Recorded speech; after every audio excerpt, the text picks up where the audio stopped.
मला काय वाटतं माहिती आहे का, तुम्ही जर शेवयामध्ये ना, जर हा मसाला जर तुम्ही एकदा टाकून जर शेवया बनवल्या तर ना, तुमचे लेकरं ना मॅगी खाणं तर विसरूनच जातील. पहिलं तर ना माझ्या आर्याला हे शेवया आवडायच्या नाहीत. पण जेव्हापासून ना मी मॅगीचा मसाला त्यामध्ये यूज करायला लागली ना, तेव्हापासून तिला असं परफेक्टली वाटायला लागलं, की नाही ही मॅगीच आहे. तर ना ह्याच्यामध्ये ना शेवयामध्ये ना पहिल्यांदाच मीठ टाकलेलं असतं आणि ना त्या मसाल्यामध्ये पण थोडंसं मीठ असतं. त्यामुळे ना फक्त मी आर्याला ना कांदा परतवून देते. तिला ना मी यामध्ये टोमॅटो, वाटाणे वगैरे सगळं टाकायचं, पण आर्याला ते काही आवडायचं नाही. तिला असं वाटायचं, की मॅगी ही सिंपल असते, तर ही मम्मा काय टाकते आणि ती खायची नाही. त्यामुळे ना फक्त मी सिंपल बनवल्यावर ना तिला असं वाटतं, की नाही ही मॅगीच आहे. मग ना मला पण मी एकदा ट्राय केली, तर एवढी छान झाली होती ना आणि तुम्ही पण एकदा नक्की करून बघा आणि तुमच्या मुलांना ना चारवून बघा आणि हे खूप हेल्दी पण असते आणि गव्हाच्या पिठामुळे बनलेले असल्यामुळे ना कुठले साईड इफेक्टचा तर काही प्रश्नच राहत नाही.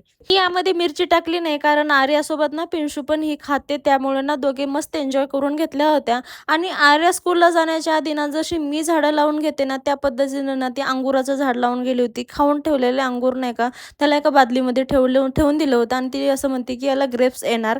तर संध्याकाळी ना मी सगळं कपाट आवरून घेतलं होतं कारण मी खूप दिवसांच्या नंतरला एवढं सगळं आवरून घेतलंय आणि माहिती नाही किती दिवस नीट राहणार आहे. तर आय होप की हे थोडं दिवस चांगलं तर राहील. तर बाकी असा होता माझा आजचा दिवस. भेटूया उद्या. बाय. टेक